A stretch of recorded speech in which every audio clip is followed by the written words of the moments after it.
Bonjour tout le monde, je me présente Robert Julien, conseiller municipal à la ville d'Amos et je suis en remplacement de Monsieur le maire pour faire les lendemains du conseil. Hier, pour la séance du 5 février 2024, il y avait plusieurs points à l'ordre du jour. Je vais passer les points les plus majeurs qu'on a eus. Il y a eu la nomination de 4 membres sur le comité d'analyse. Le comité d'analyse, qui est un penchant du comité d'urbanisme, on a mis en place au dernier budget des subventions supplémentaires pour la revitalisation des façades et des enseignes au centre-ville, ainsi que de l'aide financière des entreprises. Alors, on a un petit comité d'analyse. On a fait la nomination de M. Pierre Deshaies, conseiller municipal à la ville d'Amos, Mme Nathalie Michaud, conseillère aussi également, et M. Jean-Michel Gay et Johan Bolduc pour faire partie du comité d'analyse. On a fait le dépôt du rapport annuel contractuel. À chaque année, la ville d'Amos doit déposer tous les contrats octroyés en haut de 25 000 $. Alors, c'est en toute transparence avec les fournisseurs sur le territoire pour dire qui a obtenu les contrats de fourniture. Parce qu'en haut de 130 000, il faut aller public SAO. Mais en bas de ça, on peut aller par invitation. Alors, ça permet à tout le monde de voir là, les contrats là, qui sont donnés à la ville d'Amos, puis éventuellement de pouvoir soumissionner dessus. Une belle annonce, on a décidé d'acquérir le terrain en arrière de la brasserie chez Fried. Présentement, c'est un stationnement là, en face de chez Vitrerie Pomerleau. Fait que ça doit être des places supplémentaires pour ceux qui vont vouloir venir magasiner au niveau de la première avenue à Amos. Un autre point, là, comme chaque année, là, on a fait une entente de partenariat avec la Sûreté du Québec pour le service de cadets pour la période estivale 2024. Pour eux, c'est des policiers en devenir, c'est une belle expérience de côtoyer les gens. Puis aussi, ça amène une certaine sécurité pour le centre-ville. Fait que tout le monde, c'est une entente qui est gagnante-gagnante pour tout le monde. Alors, ça nous fait plaisir de signer cette entente-là avec la Sûreté du Québec. On a fait une signature pour amender le bail avec un bail avec Via Rail.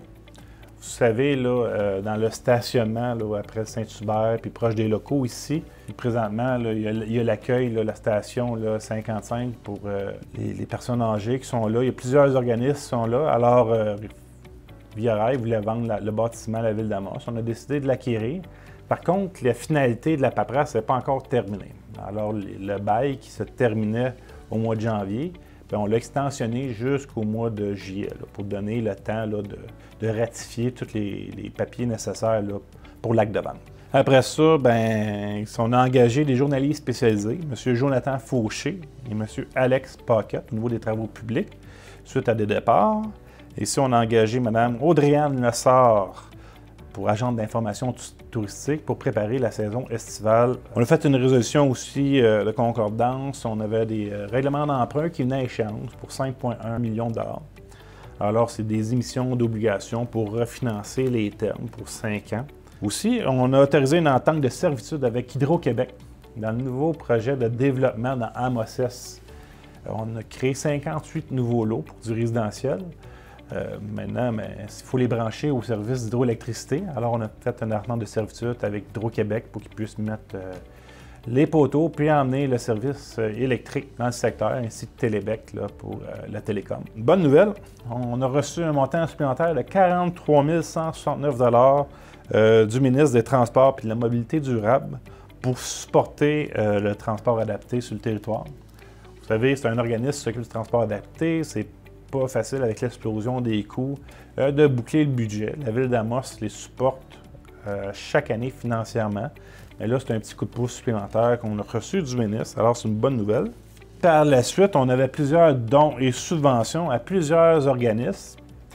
Alors, on a décidé de faire des ententes de 3 ans. Alors, on a signé une entente avec l'Accueil d'Amos, avec l'Association des propriétaires du lac Arthur, avec le Calac Abitibi, la Maison de la famille d'Amos, la Maison Micana, support aux aînés de l'Aricana, les membres du club de golf Wesley, la Chambre de commerce et l'industrie d'Amos-Aricana pour le comité de commerçants, le comité culturel d'Amos pour l'organisation du prix Thérèse Pagé en culture, et l'Orchestre symphonique régional de l'Abitibi-Témiscamingue. Alors, on est très fiers de pouvoir supporter les organismes de notre territoire, des petits montants qui donnent un petit coup de main, mais qui font une grande différence dans notre collectivité. Alors, c'est pour ça qu'on a décidé de les supporter. Après ça, dans les informations publiques, on a 2 félicitations qu'on a faites.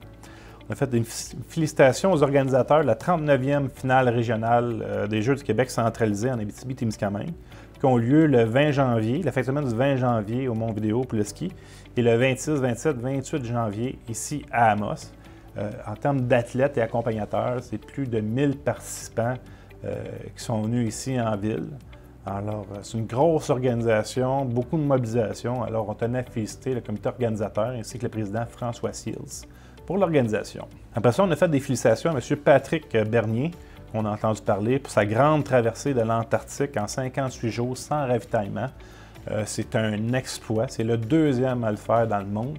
Alors, on tenait à souligner son exploit. On a aussi les statistiques annuelles de la construction où 2023, ça a été supérieur. On se maintient dans les dernières années. C'est supérieur année après année.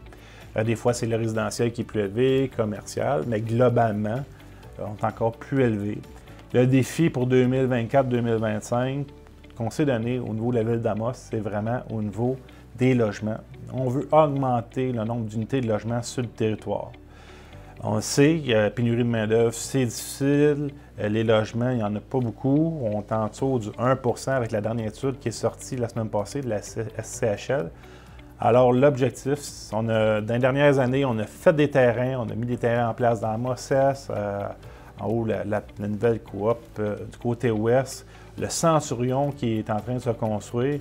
Mais on a eu plusieurs discussions avec des promoteurs, des contracteurs pour lever du logement en ville. Puis il y a des bonnes nouvelles là, qu'on souhaite annoncer là, en 2024-2025 pour augmenter le nombre de logements. Alors, c'est tout pour cette semaine. On va se revoir dans 2 semaines pour un autre lendemain du conseil. À la prochaine.